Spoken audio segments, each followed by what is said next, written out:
The massive changes to Geo Element and Zhongli are like no other, and these are the 3 tips on how to take advantage of them.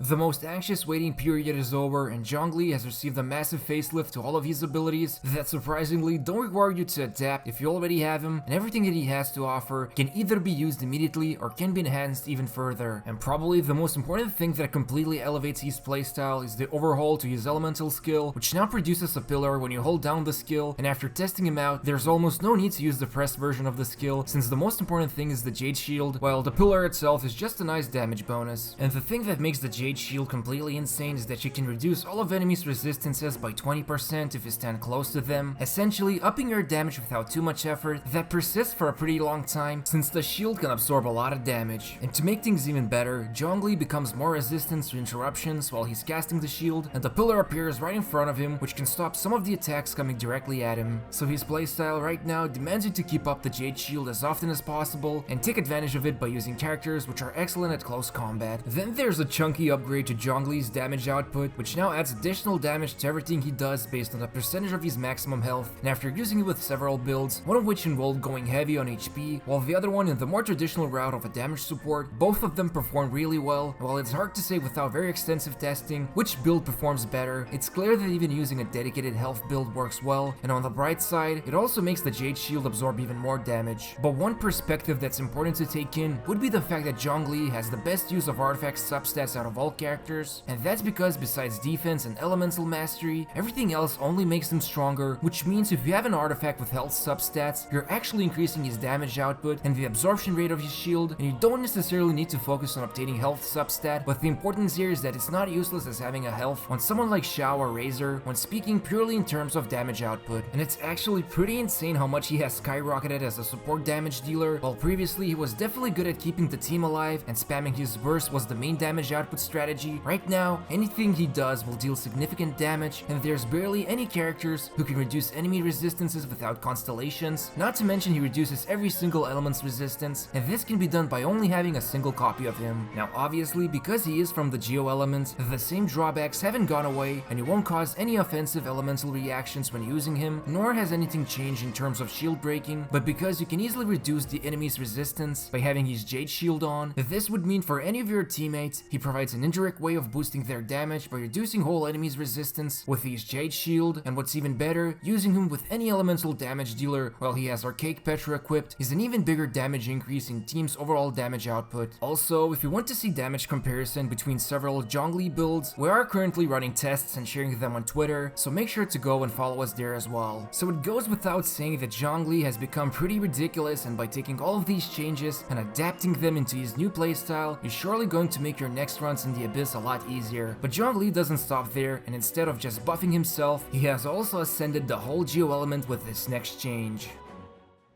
Taking an element and putting it on steroids is definitely not something we have seen done by MiHoYo, and while the defensive nature of Geo mostly stems from the crystallization reaction, the way they have changed things up definitely makes you question if they're trying to prove the adage that the best defense is good offense. This of course refers to the massive changes to Geo's resonance bonus, which now not only increases the strength of all shields, but while under their effect, characters deal 15% increased damage, and what's even more crazy, your attacks now reduce the enemy's Geo resistance by 20%. Which means if you have Zhongli, putting on a Jade Shield fires off all the beneficial bonuses you would get from this resonance, and this only cements the fact that Zhongli is now the undisputed character that you would want to include in any of your team compositions to activate the Geo Resonance bonus. And let's not forget that Geo Shields themselves have been improved, and they now absorb every single element and physical damage at an improved efficiency of 150%, so you can have an easier time with all that damage without worrying about knockout. So with all this power at your disposal, building a Geo team for content that doesn't involve shield breaking is almost a no-brainer at this point, since the damage output can be increased very easily without investing into your actual characters,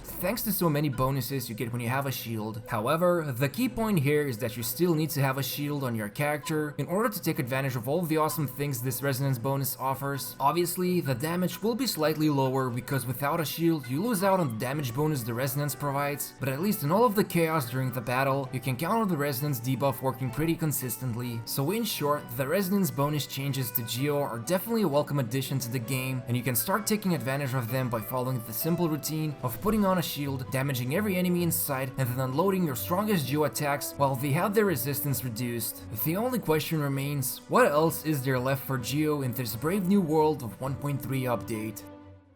After introducing so many changes to Geo, it's important to take a look at the current state of team building in Genshin Impact and decide what actions need to be taken into the matter. And the good news is that for the most part, you can just sit back and enjoy the benefits of Geo Resonance or Zhongli himself, since in a vacuum, taking any other character that's not the Geo Archon himself or doesn't have the Resonance bonus active is no different than before. And technically, the other one that comes to mind is Noelle, since she is the second character that can produce a natural Geo Shield, which has improved absorption for all elements after the update. So building a team with just a single Geo character is not going to be any different experience than before, unless of course it's Zhongli, who has surpassed everyone's expectations with these improved abilities, and he is now an extremely powerful support character that boosts the whole team's damage. But when the matters come to building a team with a Geo Resonance, then it's important to consider, as always, who will you be going up against, and luckily, for most domains it's enough to bring one or two elements that are good at breaking shields, so you can pretty much crush those domains thanks to the new Geo Resonance bonus, while in places like the Spiral Abyss, it will always vary from floor to floor, but as long as MiHoYo has at least one of these floors that do not contain any elemental shields that need to be broken, it's going to be a no-brainer choice to bring a Geo Resonance team, unless of course, they boost some other elements' damage significantly for that specific challenge. But to quickly summarize, the newest buffs to Zhongli has made him into a powerhouse of a unit that now is able to produce a pillar when using his skill via holding the button, which essentially has made the placement of the actual pillar with his press skill almost obsolete, and thanks to the fact his Jade Shield now reduces all enemy resistances by 20% as long as you stay near them. And while his damage was already amazing when he was using his burst, MiHoYo have decided to inject some healthy steroids into every single of his talents, and now the HP stat directly provides a percentage of itself as additional damage, so even getting artifacts with health substats is going to be a good win for him, although things like critical rating, damage, and energy recharge are still important to consider as always. Then there's the Geo Resonance bonus that only requires you to have a shield, deal some damage, and apply the 20% reduced Geo Resonance to enemies, which gives more flexibility to let you take damage, and even then, you get more damage output increased by retaining the shield.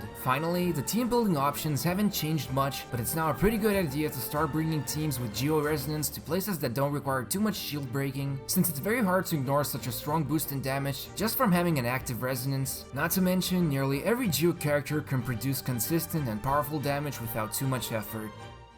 Making these videos takes a lot of resources and effort, so if there's any mistakes included, make sure to check out the pinned comment below the video. Also, you can help us out by subscribing and clicking the bell notification on and gently pressing the like button. And don't forget to follow us on Twitter, where all of Zhongli's builds will be shared, and you can do this by clicking the link below the video. And as always, thank you for your support and watching us.